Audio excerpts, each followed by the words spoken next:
But we are not a British colony. Come on, you must know that. Tell him again. Right. Tell him again. We are not a British colony. At that point, I was wrestled away by Zimbabwean and Egyptian security men. But the man who still calls himself president of Zimbabwe had plenty more that he wanted to say. What have the British to do with Zimbabwe? Who are you? You bloody idiots. Thank you very much, General. I appreciate it. And I'm greatly honored to host this lunch, to be joined by the leaders of Cote d'Ivoire, Ethiopia, Ghana, Guinea, Nambia, Nigeria, Senegal, Uganda, and South Africa. In particular, I want to thank President Condé, who is representing the African Union. Thank you. Thank you. In this room, I see partners for promoting prosperity and peace on a range of economic, humanitarian, and security issues. We hope to extend our economic partnerships with countries who are committed to self-reliance and to fostering opportunities for job creation in both Africa and the United States. Africa has tremendous business potential. I have so many friends going to your countries trying to get rich. I congratulate you. They're spending a lot of money.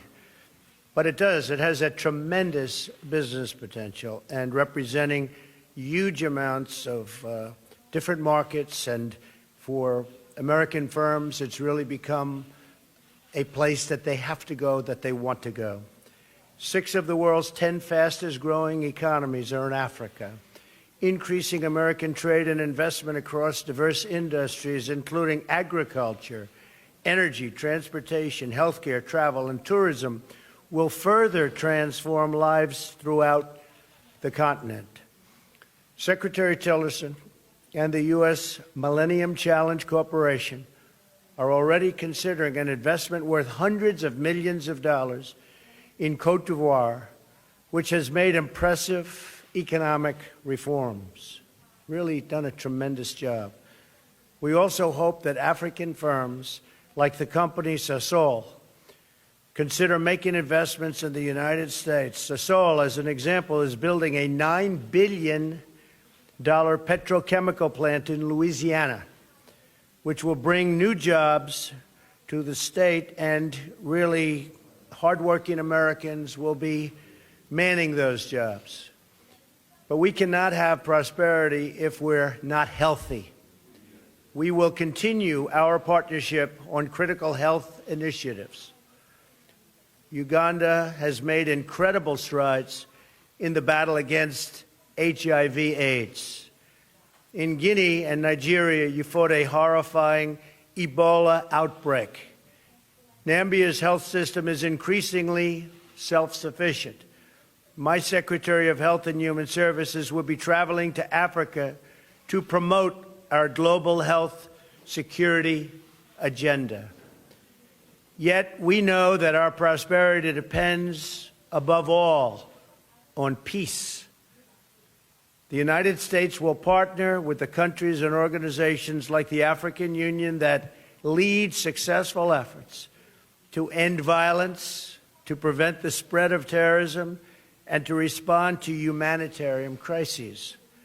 I commend your troops currently serving in the field. Very brave, very, very brave what they're going through. As you well know, too many people are suffering from conflict in Africa. In the Central African Republic, the Congo, Libya, Mali, Somalia, and South Sudan, among others, they're going through some very, very tough and very dangerous times. Terrorist groups such as ISIS, Al-Shabaab, Boko Haram, and Al-Qaeda also threaten African peace.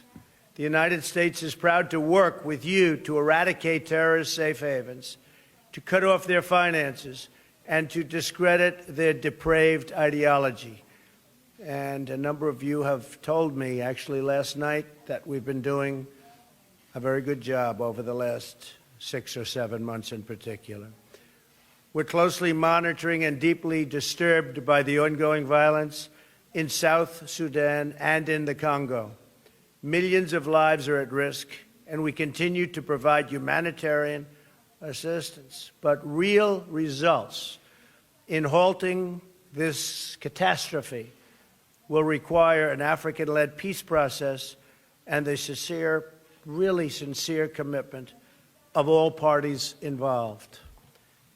And I know you're working on that, and you're working on that very hard. To assist in these efforts, I'm sending Ambassador Nikki Haley to Africa to discuss avenues of conflict and resolution, and most importantly, prevention. Lastly, I want to discuss our partnership against a global challenge. Today, the world faces an enormous security threat from North Korean regime. We must all stand together and be accountable in implementing United Nations sanctions and resolutions in response to North Korea's hostile and menacing actions. We believe that a free, independent, and democratic nation, in all cases, is the best vehicle for human happiness and success.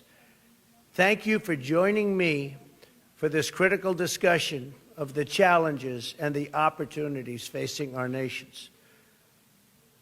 Africa, I have to say, is a continent of tremendous, tremendous potential. The outlook is bright. I look forward to hearing from you and your advice during the meal. I thought rather than just eating, we'll have long discussions, and I look forward to that very much. But I also look forward to getting to know so many of you, and so many of you I do know. And it's an honor. It's an honor. And I really want to congratulate you.